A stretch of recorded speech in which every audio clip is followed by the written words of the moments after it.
So thanks for coming along tonight, where Kel Richards makes a first appearance at the Sydney Institute. He's well known to many of you, I think particularly to Sky News viewers and others, but I'll introduce him briefly. An author, journalist, broadcaster, worked with the ABC and commercial media. He's written 59 books, believe it or not.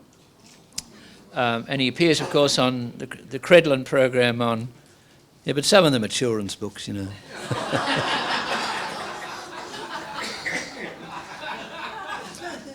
I'm not competitive.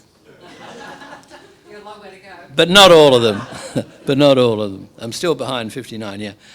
So on the Credlin program on Sky News on Wednesday, and on the front page he appears on Sky. He talks to John Stanley on 2GB. He talks on 6PR in Perth. He writes for The Spectator, and I'm going to stop there.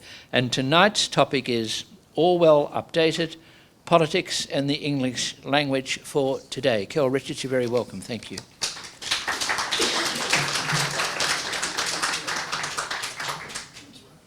Thank you, Gerard, and thank you for the invitation to be here. It's a pleasure. I'm looking forward to this, probably even more than you are. Oh, an important gesture. I take off my wristwatch and put it here where it can be seen. Now, I won't look at it again, but it reassures you. It makes you feel better. We'll be out before midnight. That's what you want to know. Now, George Orwell's classic essay, Politics in the English Language, was published in Cyril Connolly's journal, Horizon, in April of 1946.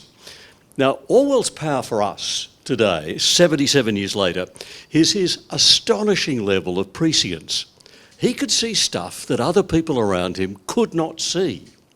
He could see what was coming for us. So in that essay, some of his other essays, Animal Farm, 1984, he spelt out pretty much what our world is like today. Orwell, real name Eric Blair, as I'm sure you know, lived from 1903 to 1950. We lost him far too young.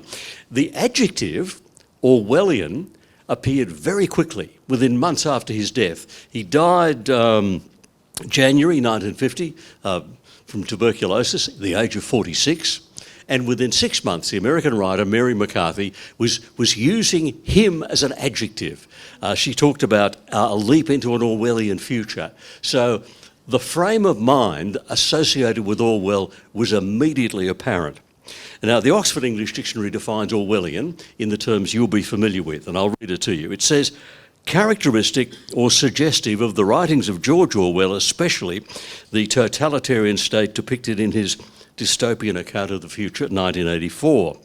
Well, with all our governments practising command and control procedures during COVID, with the Albanese government proposing censorship under the really misleading title of misinformation and disinformation, is it any surprise that the adjective Orwellian is such a common adjective today? 1984, as you know, bleak dystopia, terrible prediction of the future, is not actually set in any particular year. Orwell used his calendar. He wrote the book in 1948, and he just turned around the last 2 digits on his calendar to give him the title for the book. So it wasn't saying this will happen then, it was saying this is starting to happen now, and we're seeing the fruition of that. Astonishing prescience. He forecast the surveillance of our lives. And in the case of our online lives, the total surveillance of everything in our life. He called this Big Brother and coined the expression, Big Brother is watching you. And he also gave us the reasons governments would give us for doing it, because they always submit us to surveillance for our own good, don't they? That's what Orwell said. He invented the thought police. I mean, this is way back in 1948 he's writing. 1946 he was writing the essay. The novel was 1948. The thought police, who would police thought crimes. Now, when anyone is trolled on social media, banned from Twitter, they suffer cancel culture or deplatforming, that is the thought police policing in the way we think. He worked out that propaganda would be done by a department of government called the Ministry of Truth, under slogans such as peace is war. Now, the Ministry of Truth was involved with news media, arts, entertainment, fine arts and education, not unlike the indoctrination of our children in schools today. I mean, our children in schools today are told gender is fluid. It's a bit like saying war is peace, isn't it? It's very much the same thing. He coined the expression doublethink, the ability to believe that two contradictory ideas are true at the same time. For example, to believe, as the left very strongly believes, all cultures are equal. But at the same time, to believe that Indigenous culture is markedly better than Western culture. See, doublethink, two ideas at the same time. It's a bit like the pigs in Animal Farm. Some cultures are equal, but some are more equal than others. Now, to see all this coming in 1948 is just amazing foresight. So we need to use his name the way we're using it, Orwellian. We are living through today stuff that must have been around him only in embryonic form. And for some reason, only Orwell had the eyes to see what was happening and to see what was coming. So, his famous essay, English Politics in the English Language, first published, as I said, in Connolly's magazine Horizon in 1946. It's been republished, I think, in just about every collection of Orwell's essays. It even came out as a little book on its own, little 32-page book in 2013 in the Penguin Modern Classics series. And it's even come out as an audio book read by an English actor who, in my view, reads it quite badly, but never mind. The conclusion that he reaches in the essay is this. Orwell says, quote, "One ought to recognise that the present political chaos is connected to the decay of the language, and that one can probably bring about some improvement by starting at the verbal end." And what he offered us in that essay was what he called his catalogue of swindles and perversions. It's a lovely way to describe what they're doing to the language, a catalogue of swindles and perversions. And he listed 4 categories of these things. His 4 categories were, firstly, dying metaphors; secondly, what he called operators or false verbal limbs; thirdly, pretentious diction; and fourthly, meaningless words. Now, if you want to know what he means by those categories and the examples that he gives, read the essay. Even 77 years later, it is well worth rereading. But I'm talking about Orwell's ideas in 2023. So I'm going to update his categories, and I'm going to talk about what's being done as a catalogue of swindles and perversions to our language today, with 4 different categories. My categories are weaponised words, weasel words, empty words, and uncontested words. So let's go through those 4 categories and unpack them in turn. Weaponised words. We begin with weaponised words. This is the idea it's possible to take a real word, a genuine word with a perfectly honest meaning as recorded by dictionaries, and turn it into a weapon to change it into an attack word. And a really clear example is the word fascist. Coined by Mussolini as the name for his party, the National Fascist Party. He actually borrowed it from ancient Rome. There were, I'm no classicist, but I'm told there were magistrates in ancient Rome called the fascisti, who went around at night and patrolled the streets, and they carried bundles of rods. It's unlikely they ever beat people with them. They were more a badge of office. And those bundles of rods were fascisti, and from that Mussolini got the name of his party, the fascists. Fairly broadly, post-Mussolini, the dictionaries will tell you that fascist means, quote, this is from the Oxford, which I think is the authority, a right-wing political system in which people's lives are completely controlled by the state and no political opposition is allowed. That's the real meaning of the real word, but that is not how it's being used as a weaponised word. Being weaponised and used by the left to label anyone who doesn't agree with them. Anyone who expresses even fairly mild support for conservative or right-of-centre politics can be labelled a fascist. Now, when you think about it, this is an exceptionally stupid misuse of the word, because the people they're talking about are very often the people in favour of small government and less regulation of people's lives. So to call them fascists is particularly stupid. It's also a dangerous misuse, because it's taking a word which has a role to play and has something to say and emptying it of its meaning, which means we can't use it when we need to use it. We can't use the word fascist seriously when talking about the real thing, real political bullying, real command and control political policies. Our people are using fascist in our Western democracies today are basically using the word to mean people I don't like. Another weaponised word fairly similar is hard right. hyphenated expression. Again, the misusers of the expression come from the political left. And the thing that I keep noticing in the media is the people who are really happy to use the label hard right, strangely enough, never use the parallel expression hard left. It appears not to exist. Only the hard right exists. But any word can be weaponised. We give you the example of the word notorious. Good, genuine word with a good, useful function in our language. But it can be abused. There was a rally in Victoria called Let Women Speak, defending the right of women and girls to have their own safe spaces, not invaded by transgender persons who often still have penises. So keeping them out of girls' change rooms and toilets. Now that rally was labelled in one news outlet as notorious. They said, quote, the now notorious Let Women Speak rally. Now, notorious means, as you know, famous for being bad in some way. And applying such an adjective to the defence of safety of women is weaponising words. It means you don't need to explain why. You don't need to offer an argument. You don't need to have any facts. You don't need any logic. You just use the word and swing it around like a sword. Notorious.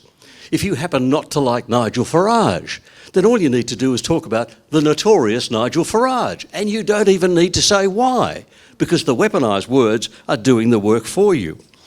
The word apartheid has been weaponised by the Greens political party. The word, as you know, coined in South Africa, 1947, from the Afrikaans word for apartness or separateness, used as a slogan in the National Party of South Africa's election in 1948, and naming the odious policy of constitutional racism. So it's a real word with a real place in the world and a real meaning, but it's now being weaponised. The Australian Greens political party at a recent conference declared Israel is running an apartheid state. And they do this despite the fact that Arabs comprise 20% of the population, that under their constitution every citizen of the country is equal, and in fact there are Arab members of the Israeli parliament, the Knesset. And I can assure you there were no black members of the apartheid parliament in South Africa. So it's an absurd misuse of the word. It is taking a word which has a real role in the language and turning it into a weapon. Another, I think, disturbing example of weaponisation of speech is the expression hate speech.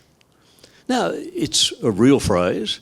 It's been around since 1938, coined in America, and it originally meant a speech or address inciting hatred or intolerance.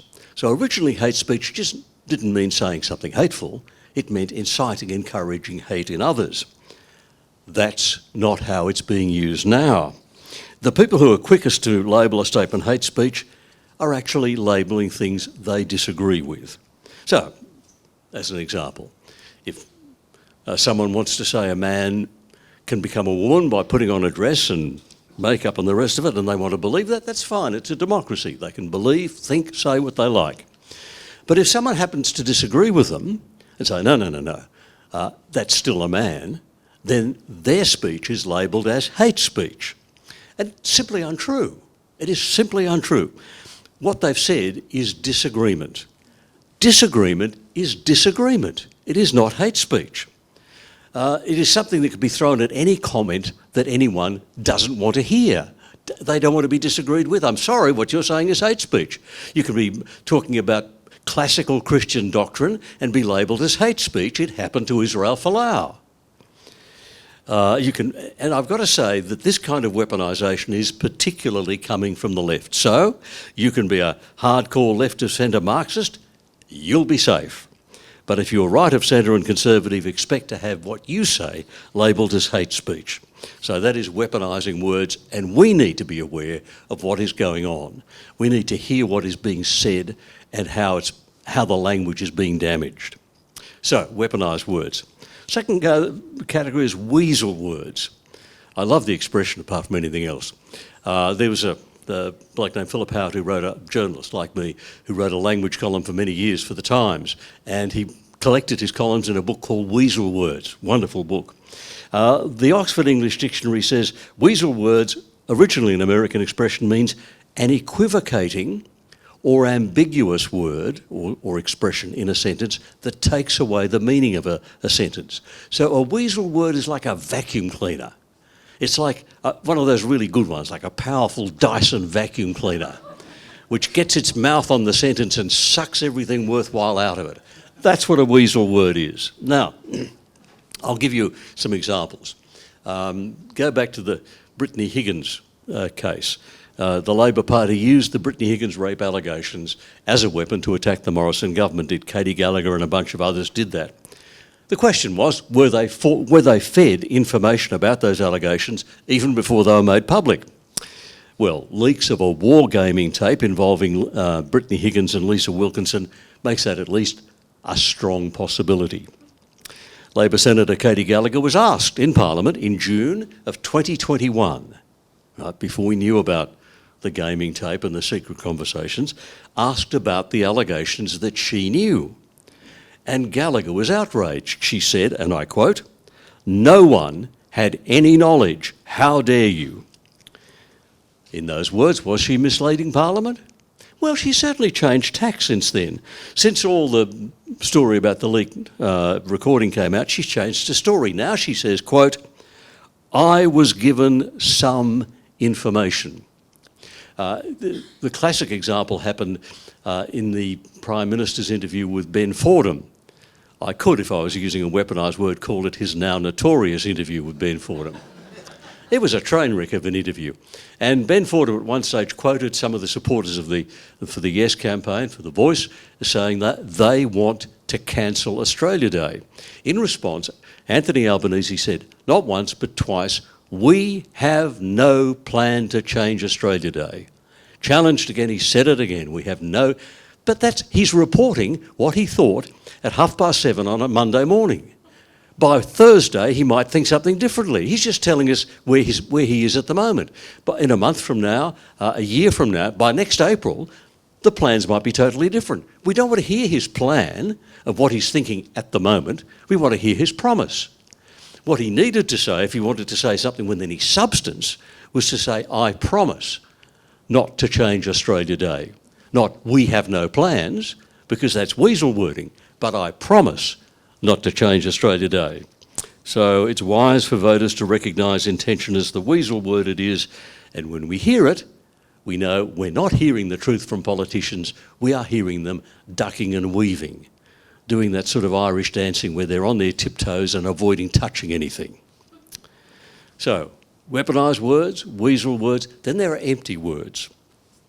In some ways, empty words are the easiest to talk about because they're just the most obvious. They're the filler words used by politicians, and I have to admit, commentators and other public figures, to fill the hole where otherwise there would be silence. There are thousands of them. It's a way of saying nothing, but appearing to be saying something because words are coming out of your mouth. I mean, whenever a politician talks about moving forward, they're empty words. They don't mean anything. I mean, for a start, if there was any discussion or debate, what direction counts as forward? And sometimes when they utter those words, they appear to be talking about moving forward in time. Well, we can reassure them that will happen without their help. They don't need to do anything. They don't need to contribute anything, and every 60 minutes we will move forward another hour. I've heard it so often, and it has irritated me so often, that if ever a politician announces a policy of moving backwards, I will be impressed. Don't think I will. And just as bad as tagging a phrase like "and so on" at the end of a list. It means, and you often hear this in question time in Parliament, what it means is that the person who's speaking has been either too ill-informed or too lazy to actually know what is being covered. So you rattle off a couple of things that you do happen to know and so on. Empty words, that's what we're talking about. An empty expression. It's all kinds of, there's so many of these things, they're cliches. All things considered is a good one. It often introduces a statement. And you can actually, when someone says, a politician says all things considered, if you listen carefully, you can hear the gear wheels grinding and crunching while he desperately tries to think of something to say. So he mutters, all things considered, hoping that a sentence will turn up at the end of it. They're trying to find something coherent to say, And so they say nothing, rather than simply allow the air to be empty. Empty words as the result. Begs the question. Begs the question actually is doubly irritating. What they mean is raises the question, and whenever they use that, it's an empty expression. You know, this raises the question of such and such, for which they don't have an answer, but they just tell us that it raises the question. But they don't put it that way. They use as begs the question, which is a misuse of a familiar phrase. Begs the question is actually a logical fallacy that philosophers call petitio principii. It involves assuming the truth of your conclusion in your premise. That's what it, but they don't know that. They're only politicians. So we shouldn't really push them too hard. So, doubly irritating. I could go on at length. Behind the scenes is a good one. Often when a politician talks about what's being done behind the scenes, what he means is, I know it looks like I'm not doing anything, but somewhere else, somehow I'm busy doing something. It's all of these things. It's a call into question, dyed in the wool, fall on deaf ears in no uncertain manner, leaves much to be desired. At the end of the day, that's a really good one. I'm going to come to a conclusion here. So at the end of the day, it will be sunset. That's all you know. You know, or the bottom line, pretending that public life is in fact a set of accounting books. If you're interested in them, Eric Partridge, the great Eric Partridge, catalogued a whole lot of wonderful cliches in his dictionary of cliches. Clear English says things. Empty words fight against that and give us utterances that say nothing. Now, uncontested words. This is the fourth category. And in some ways, I think, the most dangerous category. What do I mean by uncontested words? Well, they're words which can circulate quite widely as part of the current public and political debate in the public domain without ever being effectively contested or challenged. An example is the word unprecedented. You may not have noticed, but everything these days is unprecedented. During the summer of 2019-2020, there were widespread bushfires. They were repeatedly labelled unprecedented. Now, the word suits the climate catastrophists, it suits their narrative, but it was repeated by journalist after journalist, politician after politician. It was on the BBC, it was in newspapers here and around the world. Unprecedented reigned unchallenged and uncontested as the way to describe the bushfires. But in 2019-2020, a total of 34 people died. 10 years earlier, in Victoria's Black Friday bushfires of 2009, 173 people died, 5 times as many. Now, the foreign journalists might be expected not to know this, but you would think local journalists would either A, know it, or B, do a bit of research and a bit of digging and find out whether these were in fact unprecedented bushfires. And the human fatality figure is the figure that really matters as an indicator of the seriousness of a bushfire. Working out how many hectares of unpopulated bushland has been burnt is always a lot of guesswork. And if you're in favour of saying another climate catastrophe, you'll overestimate. And in the number of dwellings burnt was about the same in both bushfires. So you need to go to a hard number, something terrible like the number of human deaths. But unprecedented went uncontested. Fairly recently, not all that long ago, we were told we had had the hottest day, the whole planet had had the hottest day for 125,000 years. Now, the recording of daily temperatures goes back about 150 years, so I want to know who 125,000 years ago was tapping the mercury bulb. What is it today?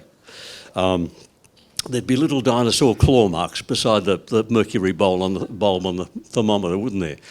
But when they say that, and they use the word, it came from one report, from one really loony scientist, and every journalist in the world picked it up and unthinkingly repeated it, which is why I'm using this expression, uncontested words. Words need to be contested. When claims are made, they need to be contested. I think the word battery should be a more contested word than it is. Our Energy Minister, Chris Bowen, seems to have a plan to run the whole of Australia's energy supply on wind plus solar plus batteries. Now we know sometimes the wind doesn't blow. We know the sun sets every night. Hence, the battery backup is obviously a vital part of this mixture, right? So we need to ask questions about the battery. we need to contest, to challenge the word and say, does this play a meaningful role in this kind of utterance? Well, then I read an article which said the largest battery array that exists at the moment, big lithium battery array, could power the city of Adelaide for 2 hours. And I thought, well, if that's the case, sunset at 6, blackout at 8. But still, we have this blithe, uncontested acceptance of the word battery just thrown out there. Now, this is something more for an engineer than for a wordsmith, so I can't push this too hard. But I still think not contesting a word like that cheapens the language. Another really importantly uncontested word is the word sorry. Very often it comes in the form of, I'm sorry you're upset. You wimp. That's the implication, isn't it? The implication is toughen up, buttercup. If you're upset, I'm really sorry that you're upset, but that's your problem. It tells us nothing. The problem with sorry is it's what I would call an informative word. J.L. Austin, the great philosopher of ordinary language, would call it a constative, or the locutionary content of an utterance, as opposed to the illocutionary force, its performative power. What we need is not an informative utterance, but a performative utterance. The words I apologise perform the action of apologising. So we need to make sure politicians don't get away with I'm sorry about your hurt feelings, or I'm sorry about, but say I apologise, perform the action. We need a performative action, a performative utterance, not an informative one. And it's something that should be contested. The word sorry should be contested, especially by political journalists. There's a whole lot of these uncontested expressions that should be contested. Here's another one. Always was, always will be. The editor of my last book was very fond of this. Nice bloke, good editor, and he made it part of his email signature. Always was, always will be. But it seems to me that anyone who says that and believes that, but hasn't challenged it, hasn't thought it through, hasn't contested it, is getting something wrong there. If this nice editor that I knew really believed those words and owns a home in Sydney, then what he should do should be to transfer the title to the local native land council. That's what he should do if he really believes always was Aboriginal land, always will be. If a retail chain wants to promote always was, always will be as part of its woke corporate image, that's fine, as long as it hands over the title deed to every one of its retail properties to the appropriate native land council. That's what they're saying. They're saying it was Aboriginal land, still is Aboriginal land, then what are you doing sitting on it with a coal store, is the question. And there are so many of these uncontested. I mean, okay, I'm watching the time. I am watching the time. Climate is not a contested word. Until the 1980s, the word climate was always regional. People talked about an alpine climate or a Mediterranean climate or a subtropical climate or whatever. It was regional. In the 1980s, there began to be this business of using the word climate to mean the global climate.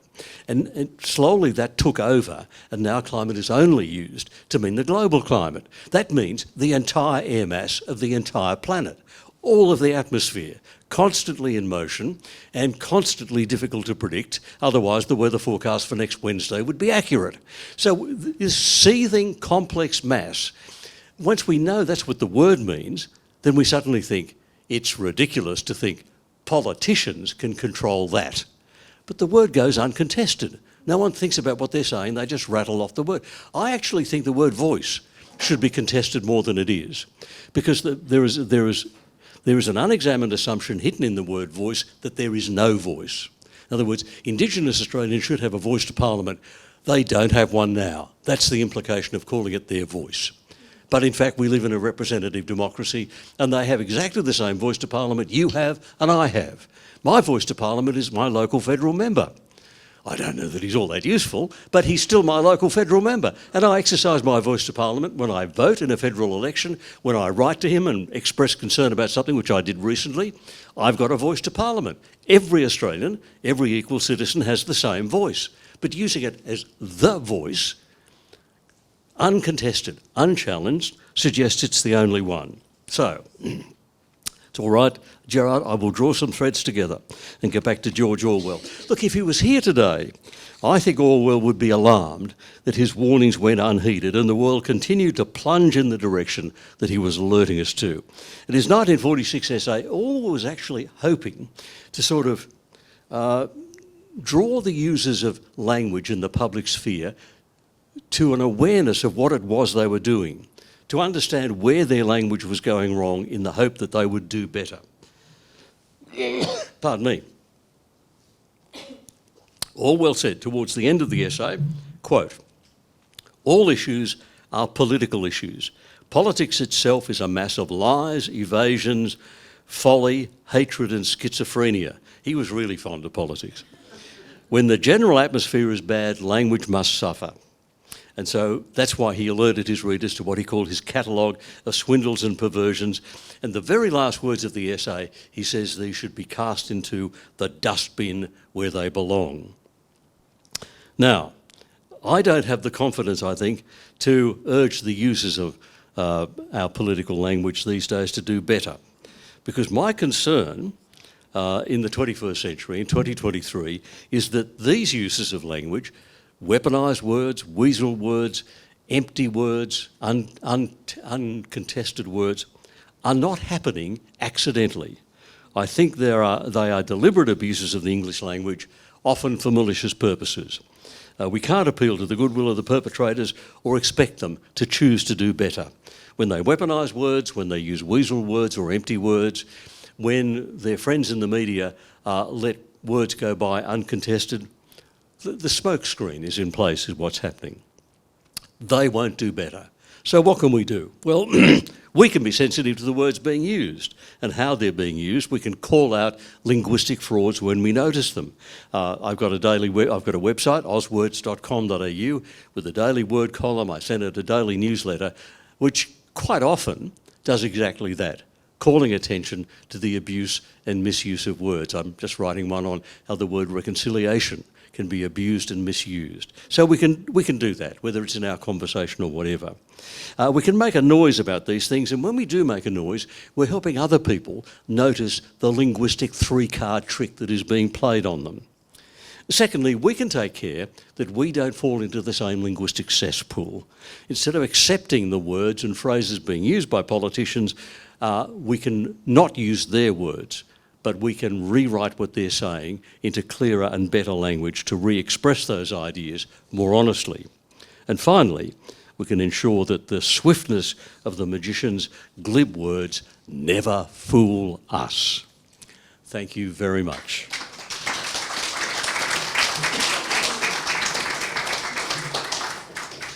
Many thanks, Kel, for a lively address. I think perhaps the uncontested phrase might be getting something off your chest. As we move forward to questions and discussion. Yeah, very lively. Can I take you back to Orwell? You asked the question, what would Orwell be if he was here today? And I think the answer is very old, but can we come back to Orwell? You mentioned 1947, right? So, as you know, Orwell fought for the anarchist in the civil war in Spain. He was done over by the Stalinists, who were financed out of Moscow. And around the time he was beginning to write, you see the Red Army was marching over Eastern Europe. So to what extent were his comments that you quote in his most famous essay motivated by the fact of what he could see developing, what he experienced in Spain as a consequence of the communists who fought against him as well as against Franco, and what he was seeing happening under what became Stalin's Soviet Union? Or to what extent do you think he was talking about British politics at the time? Or was it a bit of both? The answer is almost certainly a bit of both. I think by the time he was writing this essay, he was thinking about British politics the way it was done then. And he certainly had that. Now, Animal Farm is clearly a depiction of what happened in the Soviet Union. So there's no doubt about that's what it was. That's the source of Animal Farm. But when we look at this essay, when we get to 1984, it's beyond that.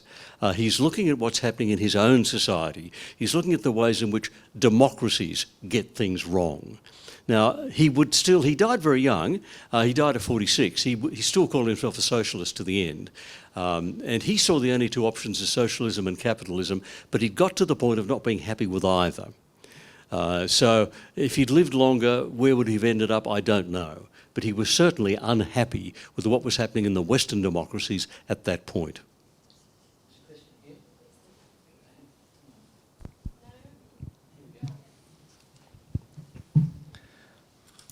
I would probably be considered hard right because to describe males, I've used the proper term as blokes. And blokes, they are going to remain. I'm almost distressed to the point of self-harm when I hear both genders being called guys.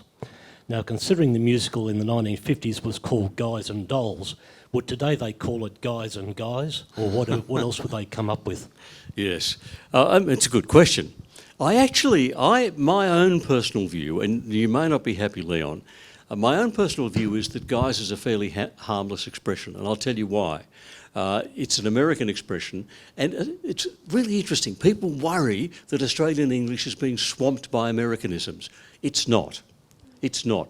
Australians pick and choose those bits of American language which we think might be useful to us. So for years we've had Americans fill their cars with gas, we still use petrol. We don't go to drugstores, we still go to the chemist, right? So we haven't been brainwashed by them. There are Americanisms that are picked up here in Australia, but by and large it happens because they serve a purpose for us. And I think guys was picked up for a way of addressing a mixed group. So if you're in the office and there's a bunch of males and females, blokes and Sheilas, how do you address the whole crowd? Now, what do you call them? Troops, whatever, people? It's all pretty anodyne. And a simple one-syllable solution to that was guys. I think guys is okay, particularly used in that non-gendered fashion. So it doesn't bother me the way that it bothers you. I mean, it bothers me when a bloke puts on a dress and thinks he's a woman. I think that's just stupid. And I don't want my little grandsons to go through that sort of propaganda at school. So we're not talking about that idiocy, but that particular word doesn't bother me. Sorry, Leon.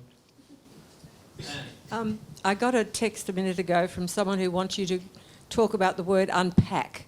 He said that he thinks of suitcases, but we seem to be using this word more and more without the suitcases.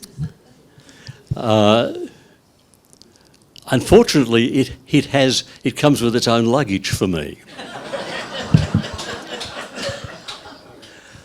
Because the bit of philosophy that I did when I did a couple of degrees some years ago was what was called British analytical philosophy or ordinary language philosophy. People like Austin and Wittgenstein and Gilbert Ryle and a bunch of those people, and that was their language. You want to look inside the word. So sometimes some of them talked about unwrapping the word. So Austin did really clever things. Austin looked at the word real, and he said, you notice what happens with the word real? In the case of real, the negative wears the pants.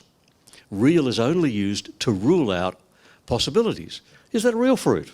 It means it's not wax fruit. Are they real flowers? It means they're not artificial flowers. Now, that looking at how a word functions, which Austin did in enormous detail, he called unpacking the word. If it's been picked up more widely, outside the circle of people who've ever read Austin and people like that, then they're probably using it wrongly and they should stop. There's a question here, then we go across here. Yes. 2 words, fake news. Sorry? Fake news. Fake news. Fake news is interesting because it was originally coined by the mainstream media, and it was coined in order to label online news reporting, because all these people who were anyone can make themselves a journalist these days and put themselves online and publish a daily newsletter, and it doesn't have to come from anywhere except inside their own head and their own twisted imagination. So it was mainstream journalists who coined the expression fake news to describe what was happening online. The interesting thing was when they stopped reporting what was actually happening and they started doing misleading things, Donald Trump, in his 2016 campaign, adopted the expression that they had coined and turned it on them and said that is fake news. Well, they were horrified. They were the New York Times. If they said the Hunter Biden laptop was fake, it was fake. If they said there was a Russian collusion, there was a Russian collusion. They were the New York Times. So they were horrified, but it's their own expression being turned back on them, is what it is.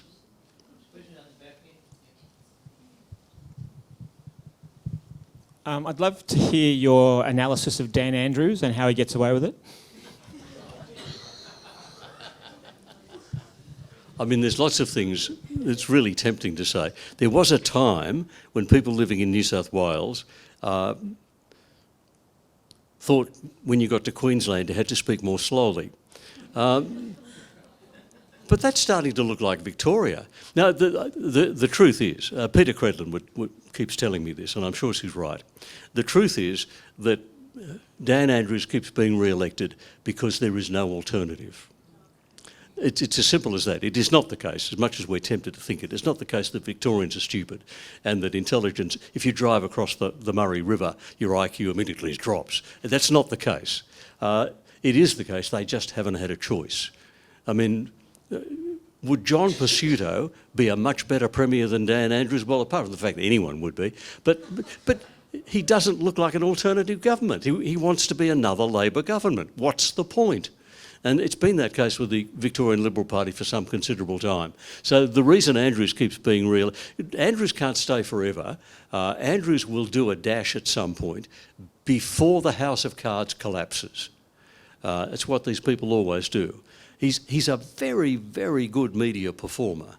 So being clever in front of the cameras, particularly at a media conference where there is not persistent grilling from a single person. You've got a bunch in front of you, and if someone becomes annoying, you just say, someone else's turn.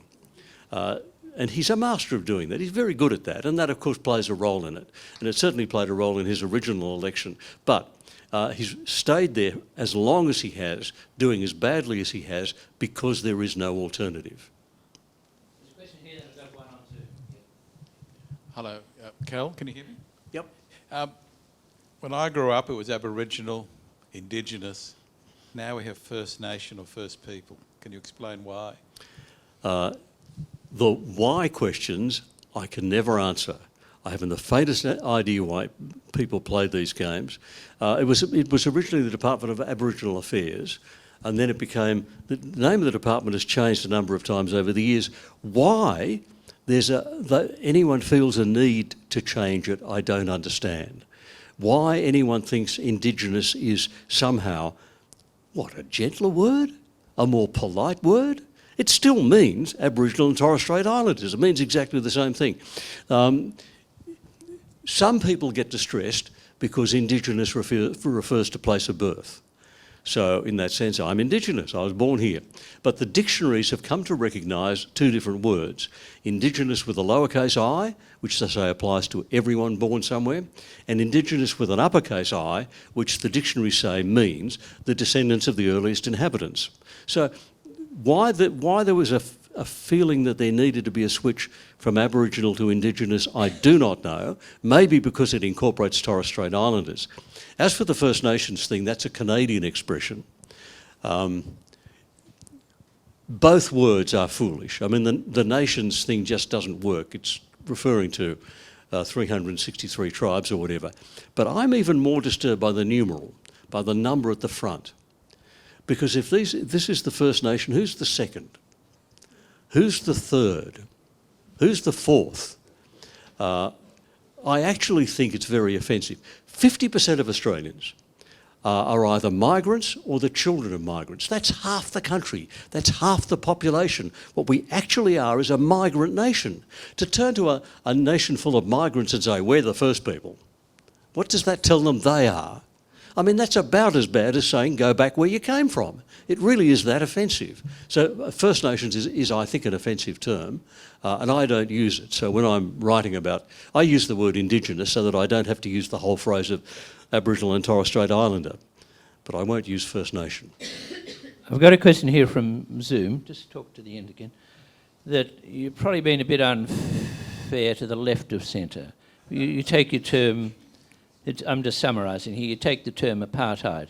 Well, you've quoted the Green left as talking about Australia as an apartheid state. Israel being apartheid. I'm sorry, Israel, and it's a fair criticism. But the question here is, some people refer to the Voice as bringing about apartheid if it was introduced. You've heard that Yes, comment. yep. And that comment is used by some people on the right. Now, as this person says, well, that's got nothing to do with what happened in South Africa in 1948 either. Actually, I mean, the question is right. That is a misuse of apartheid, and anyone can do it from any part of the political spectrum. So yes, of course it can be done. What's actually going on in the Voice is something else entirely. I'm going to write about it soon. There's a compound noun which is racial essentialism. It's a compound noun found in psychology and philosophy, and it's the belief that what defines people and makes them what they are is their racial identity more than anything else. In other words, what divides us is greater than what unites us. And that's the underlying belief. You'll find it really deeply in the Uluru Statement from the Heart, that what divides us is greater than what unites us. So what unites us is common humanity. And I think, my own view is, that what unites all of us as human beings and has over the centuries, and it's why Shakespeare still speaks to us, it's because of our common humanity. We all laugh, we all cry, we all eat, we all sleep, we all work, we all have babies, we all raise families, we all love our families. That common humanity unites us, and I think that's more powerful than anything else. But this belief, called racial essentialism, says that's not true. What divides us is stronger than what unites us. This doesn't exactly address that question, but I'm saying that there are other things other than apartheid and other criticisms beyond that word which are worth airing and discussing. Yeah, but I think the point here on Zoom is that both sides of the debate use political terms when they want to. Yes, they do, and we have to be careful that we don't do it. Even the people we like can sometimes do it. We have to be careful. We're responsible for what we say and how we describe things. So it actually is a really good idea for us to be careful of our language. With the weaponised words, how much, what would be the split between allocating responsibility to evolution of language, say for example the word notorious, and perhaps the capture of certain institutions by certain segments of the political spectrum, say the left, in education? I actually don't think the development of language plays much of a role. I think at some point someone makes a conscious decision to take a word and apply it. It can't happen any other way. You cannot develop or evolve the word fascist to meaning someone I dislike or someone on the other side of politics from me. That kind of gradualism is not possible. So someone at some point has made a decision. Occasionally, the dictionaries, hunting down citations as they do, can find the earliest use of the expression, and we can know who did it, and we can point to the guilty party. Very often we can't. Someone did, someone decided to use the word notorious and to use it in a way which simply labelled other people they didn't like. And other people heard what was done and thought, oh, that's good, I'll do the same thing. I think decision plays a much bigger role than development. This question came in earlier. Someone said, how do you go about your program with Credlin? I don't know what you do on 6PR, but with Credlin, when you get a question. So the question is a word. How do you trace it? So the word that's been suggested is the term unity ticket. Now, I think from memory, when I was young, it meant cooperation between the Labor guys and communists in certain unions against Labor guys who were anti-communist. But where does this term come from, unity ticket? Because you hear a lot now, when anyone agrees with someone else, they say they're on a unity ticket. But what is that? What's the background to all that? Interesting thing about unity ticket is it's Australian, not used elsewhere. It's our Australian English, by the way, I need to say, we speak the richest, most colourful, most interesting dialect of English on the planet, right? The fact that I'm Australian plays no role in that judgment whatsoever. Philip Henchler, the novelist, was reviewing Tim Winton's novel Breath in The Spectator, and he said just in the course of the interview, if I'm going to be shipwrecked on a desert island with a reference book, I want it to be a dictionary of Australian slang. Now, it really is very powerful. The first edition of the Australian National Dictionary had 10,000 words that Australia had contributed to World English. The second edition is 2 volumes. I think it's closer to 15,000 words. So we invent words. Unity ticket is one of ours. It was coined in 1950-ish for alliances for voting purposes, so that ALP members and Communist Party members could form an alliance for the purpose of gathering votes. A unity ticket was originally literally a ticket, a piece of paper, because it was a how to vote card. That's why it was called a unity ticket. And it continued to mean that for a long time, for as long as there were, particularly in union elections, Communist officials and Labor Party officials running on the same how to vote card, the same unity ticket. It's now, as you say, used more widely. I mean, actually, someone came across and said that the Liberals and the Nationals in the Senate are on a unity ticket. Well, they're in coalition, but they use the expression unity ticket for that purpose. And when Morrison was in government, at one stage someone said Morrison was trying to form a unity ticket with the Greens on immigration levels. So it's now used very loosely. I mean, as you know, the people that the ALP guys and the communists were fighting against were other people in the Labor Party, as you know. I mean, it was between the pro-communists and the anti-communists within the Labor Party, yeah. There's a question here, yep, and then here. And I think we're about it. Oh yes, I just wanted to say, as having taught English... Sorry, I'm just... All right. Some of my... Is it on? It's right there. Yeah, You've got yeah. to put it right there. All right, yeah. Some of my pet hates are the misuse of fewer and less as a plural. Oh, yes. Yep. And this is a picture of my husband and I at the beach. And if I criticise it, people will say to me, oh, it's just usage. And I'm just wondering whether some of the things that you've said, the demonisation of the language, it's just become usage now? Yeah, we do have to be careful between prescriptivism and descriptivism. Lexicographers will tell you their task is descriptive. That is, they collect ways in which language is used, that's what they record, and that's what's in the dictionary. It's not a prescription as to what should happen, it's a description of what is happening. That's how they see their role. And the English language is the most democratic institution on earth. Whatever the people decide it means, that's what it means. I mean, decimate means to reduce by a tenth, not to a tenth. But if people go on using decimate to mean catastrophic, then it will end up meaning catastrophic because the people own the language. They decide the language. Momentarily means for a moment, not in a moment. If the pilot says we're landing momentarily, you think, well, then we'll take off again, won't we, in just a moment? But if it's going to be used, if the language ends up being used like that, it does change, and we can't stop it changing. There is the French Academy which tries to do that and fails. There is no English Academy. There is no institution trying to control the language. The people own and control the language. Having said that, it's still perfectly legitimate to be upset by people who are abusing what we know to be the correct language. I mean, having a big, thick, black felt pen and going to the supermarket where it says 12 items or less and crossing it out, say, or fewer. And nothing wrong with that. That's perfectly good. I'd encourage you all, carry the big, thick, black felt marker.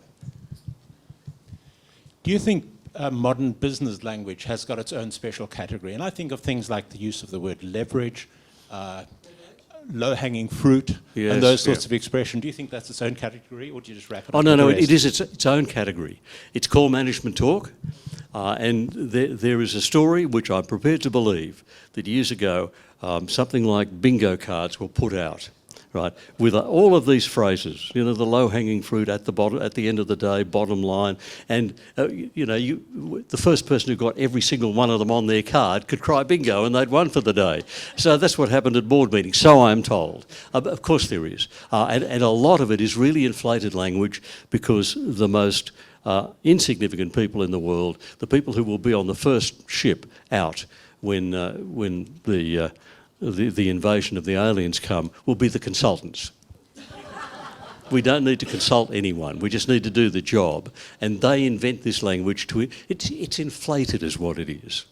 When I first asked you to come here, I suggested a topic of on being a pedant. Do you mind if people call you a pedant? I mean, does that worry you? No, no, I no. get In called fact, a we pedant. may start a club. Australian pedants. We'll have a little badge, right? And our slogan will be, "You're wrong." And that will be on our letterhead, and we'll write to people and explain to them where they were wrong. So, no, there's nothing wrong with that at all. That's great.